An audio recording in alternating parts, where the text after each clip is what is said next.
protesting, I must ensure that I protest in a manner that is respectful of other people.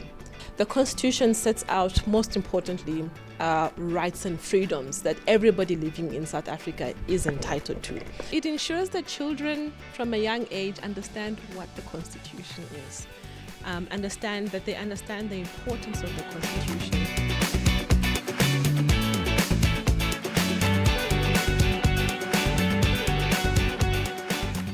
Hello, Dumelang, Absheni, Molweni, Sanibonani, Lochani, Goeiedag. Welcome to the One Mark podcast, where we delve into real conversation about civil rights education. I am one of your hosts, Innocent Mohammed, Karibe ya Motswana, mo Afrika Borwa. I am thrilled to have you join us as we embark on this beautiful educational journey with you. I am not alone though. I am with my co-host. Hello everyone in Balkan. Siyanamukela to the first ever episode of the One Mark podcast. It's finally happening. My name is Mbali Mota and I'm one of your hosts. Ntombi Mswati Lamvulani Ndlebenkomo all the way from Mpumalanga. Welcome everybody. We want this podcast to be a safe space for everyone to engage openly about civic education, service delivery issues, and collaborate with people from different backgrounds. We hope to start conversations in your homes, in your car, or wherever you are. Yes, Mbali. And before we delve into today's episode, I would like us to acknowledge the fact that we are shooting this very first episode of the podcast on Women's Month in South Africa. It is a month where we recognize the women's milestones and also the significant role that they play in society. We also remind ourselves to call for gender equality as well as the end of gender-based violence. Women juggle a lot of things in their everyday to-day life. So we'd like to take this opportunity to say Happy Women's Day to each and every woman in South Africa, and Happy Women's Day to you too. Thank you so much, Mbali. Happy Women's Day to you. Today's episode, the first ever episode, draws attention to the Constitution of South Africa.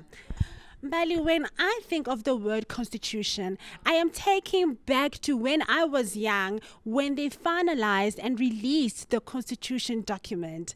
That little book held so much weight and I still did not even understand. However, I remember the sense of pride around the people, and also there was a sense of euphoria. Almost like something big has happened, but I really did not understand. And for you though, when you hear the word constitution, what do you think of? Okay, the constitution for me is that it's the supreme law of the country. It governs the actions of everyone in and around South Africa. That's just my understanding of the Constitution. Today we are joined by lawyer and Ph.D. candidate, Ms. Zita Nefale, who's going to give us a broader understanding of the Constitution. Today in studio we are joined by Ms. Zita Nefale, Ph.D. candidate and lawyer. Zita, welcome and thank you for joining us today. Thank you for having me. It's an absolute pleasure to be here. Could you kindly please introduce yourself to our viewers at home and to those who don't know you? Thank you so much. So my name is Miss Zita Nefale. I am lawyer, PhD candidate. I have worked in the human rights sector, specifically children's rights, for just over 10 years. So I know quite a bit about the Constitution. I have worked with the Constitution doing research, advocacy on children's rights issues. So I'm very glad to be here and looking forward to the interview. Zita, welcome to the show and thank you so much. We are so happy to have you in studio today with us.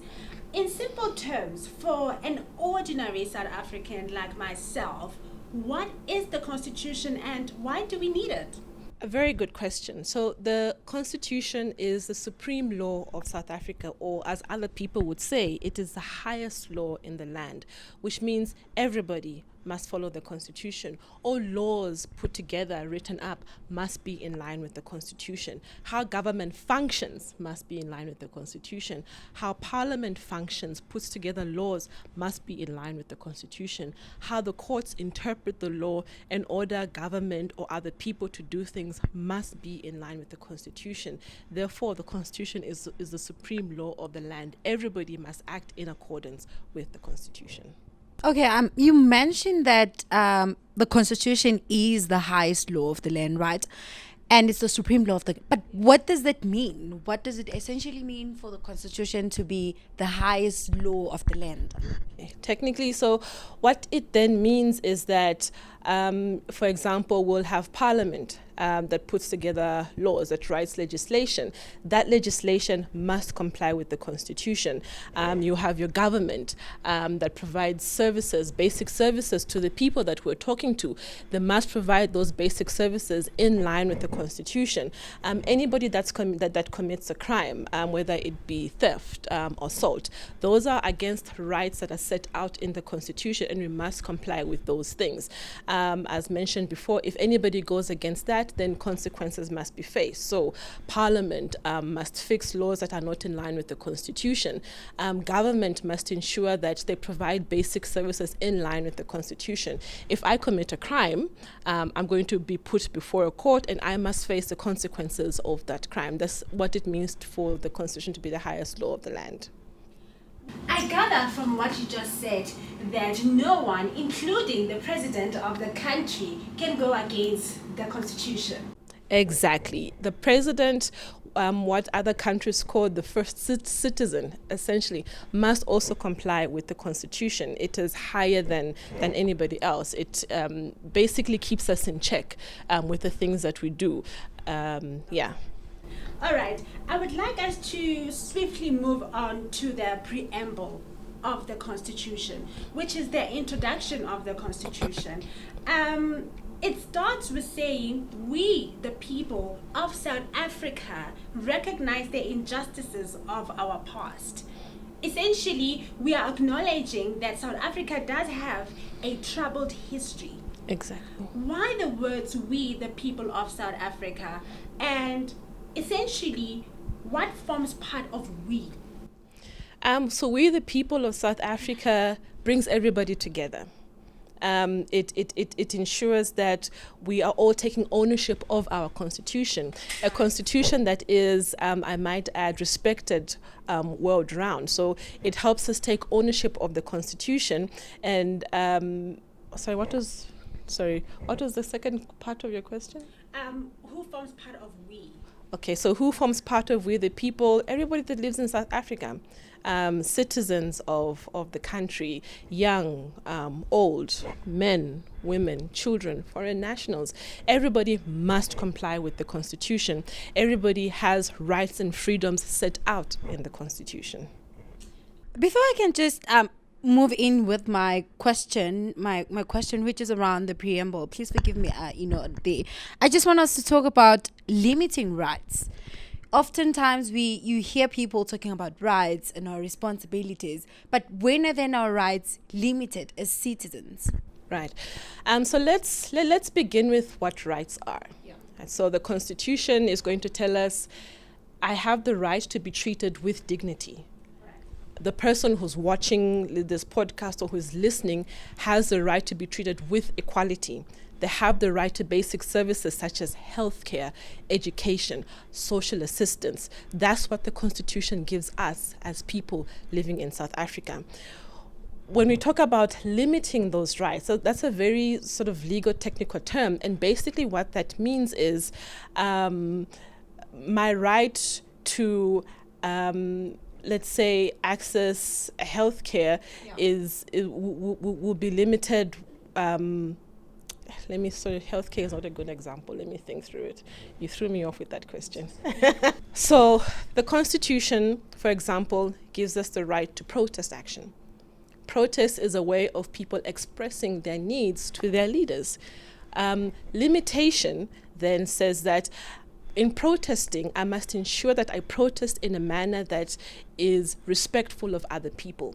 So my right to protest is limited in that I cannot go and protest in a manner that infringes on your right to dignity, in a manner that infringes on your right to equality. So that's where limitation comes in.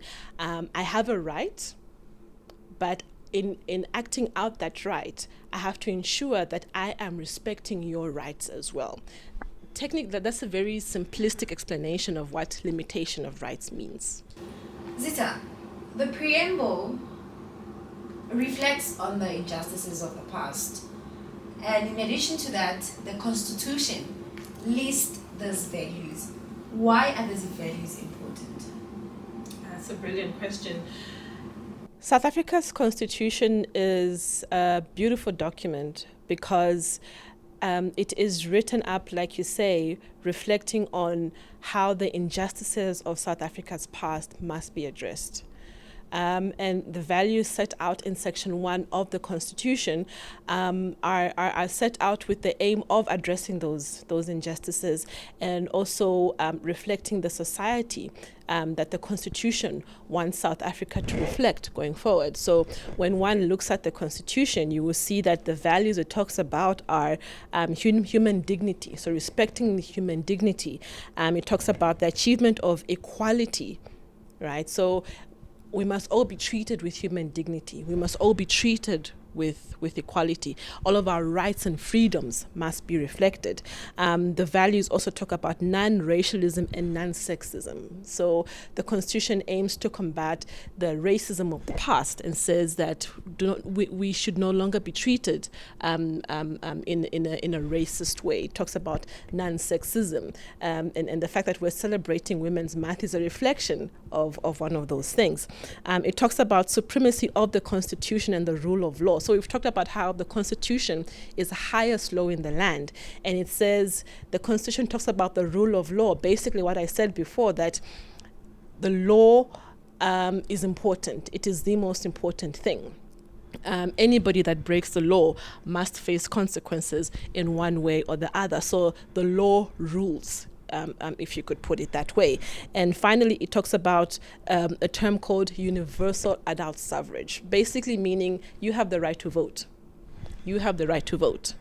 And nobody should prevent you or anybody watching or listening to this podcast as citizens of South Africa from voting. So those are the values that are set out in the Constitution and put together to address the injustices of South Africa's past.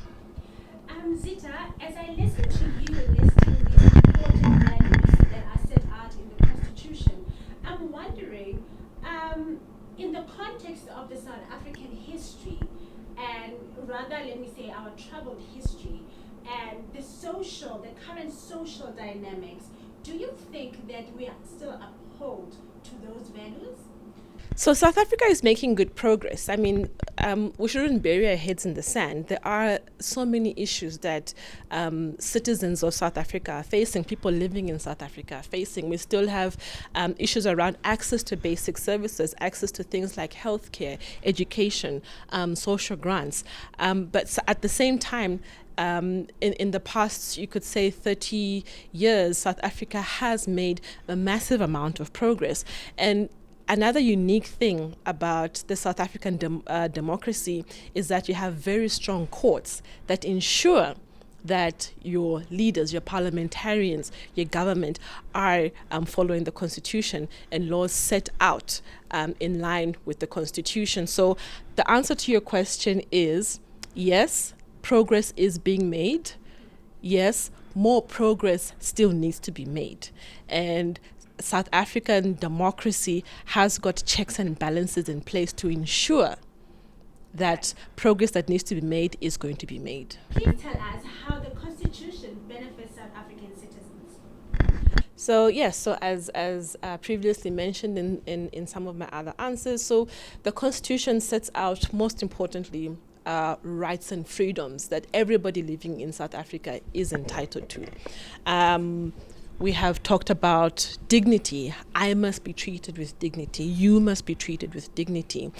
We have talked about basic services. So access to healthcare services, access to social assistance, access to basic education, access to the right to vote. Right to vote is important.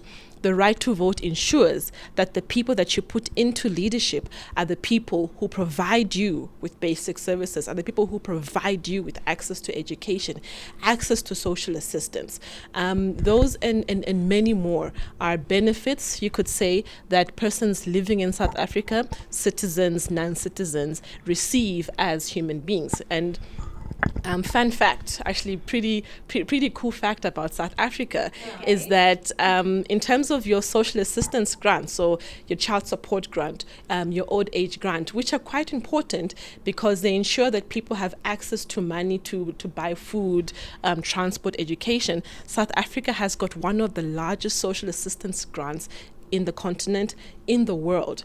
And research shows that the social assistance program ensures that children have access to nutrition that helps them grow. They've got access to money and resources that help them go to school. Moms who need to find jobs have got money for transport money for transport to go look for those jobs or to go work for those jobs. So yes, there's criticism about how much those social grants are. And that they could be improved, definitely could be improved. But again, it's a social assistance program that is lauded continent-wide and worldwide. Those are fantastic points, and highlighting also that our constitution addresses all the other, like you said, you kept on reiterating that it addresses the injustices of the past, and those are great examples that you have just given us. But where many might argue that some of these promises that are set out in the Constitution are not realized, in that instance, who do we hold accountable? Definitely. You hold your leaders accountable. You have voted your leaders in. You went to the polls, voted your leaders in. It is their job, their responsibility to ensure that you have access to the services that you need. So you hold them responsible. We've talked about the right to protest action. Freedom of that's freedom of expression to say, we put you in, councillor, member of parliament, president, minister, we put you where you are, and you made promises. We are here to hold you accountable to those promises. The courts. South African courts are, again, lauded continent-wide for how independent and transparent they are, and how they are not afraid to hold duty bearers, government holders responsible. So courts, we go to the courts to say, you said that you're going to provide access to education for children. You are failing in 1, 2, 3. Therefore, in order to remedy that situation, that unconstitutional situation, you must do 1, 2, 3. What can we do as ordinary citizens to make the constitutional values a part of our everyday lives? Know the Constitution. Familiarize yourself with it. Discuss it in your communities, in your homes. Discuss what the rights and freedoms mean to you. And know them, know the Constitution. I think that's the first important one. You have to know it in order to hold your duty bearers accountable. The second thing is respect each other's rights and freedoms. Treat each other with dignity, with equality. Respect each other's privacy. So know the Constitution. Respect each other's rights and freedoms. Secondly, know the different ways in which you can hold your government representatives accountable. They are your representatives. You put them in power. Hold them accountable to the duties and obligations that they have in terms of the Constitution. Vote. That's the most important one. The Constitution says you have these rights and freedoms. The Constitution says your government representatives must do this for you. Vote. Put the right people in power, the people who you believe are the right people. And after you've put them in power, hold them accountable and express your views. There's different ways that the Constitution gives you to express your views. Use those different ways, again, respecting other people's rights and freedoms. So various ways in which the Constitution can be made a practical living document in your lives. Talking about familiarizing ourselves with the Constitution, and the Constitution at some point stipulates that everyone has the right to basic education. I just want to know, what do you think maybe is the significance of incorporating the Constitution in school curriculum? It ensures that children from a young age understand what the Constitution is. Understand the importance of the Constitution and how it applies to them, how it applies to their lives. It ensures that they know what their right to education means. Right. It ensures that they know that as human beings, they have the right to be treated with respect, dignity, equality, and it ensures that they know about the section in the Constitution that's made just for them. We call it the Children's Rights Clause or the Children's Rights section.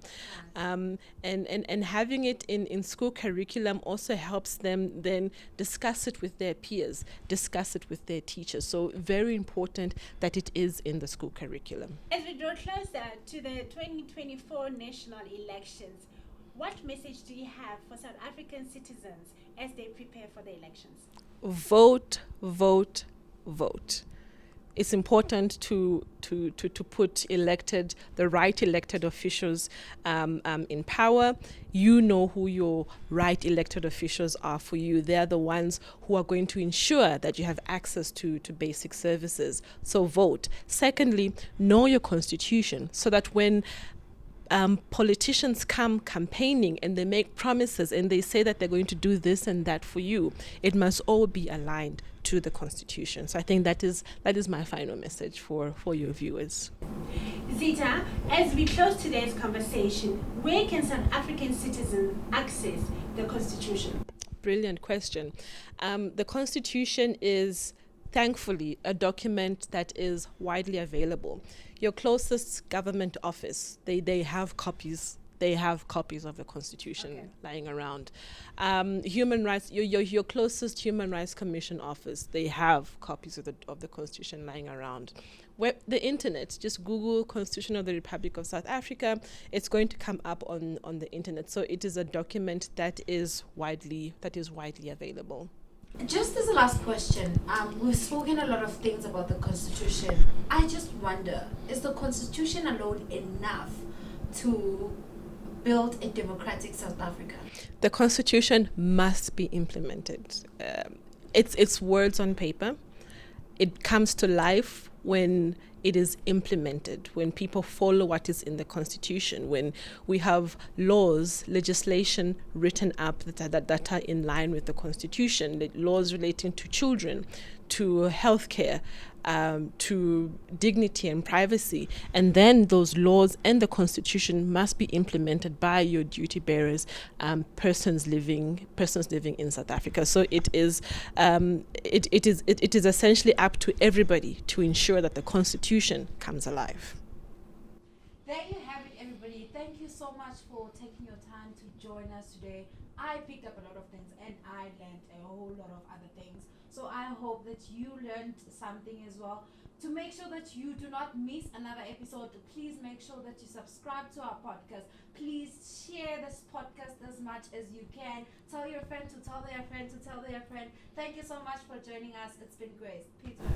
I hope that you, our viewers and listeners at home, have learned something, and please do not keep this information to yourselves. Thank you very much for joining us once again, and we hope that you can join us again in our next episode where we will be talking about democracy. Until then, stay tuned, stay curious, and stay engaged. Let's together unlock the power of understanding our rights. Goodbye.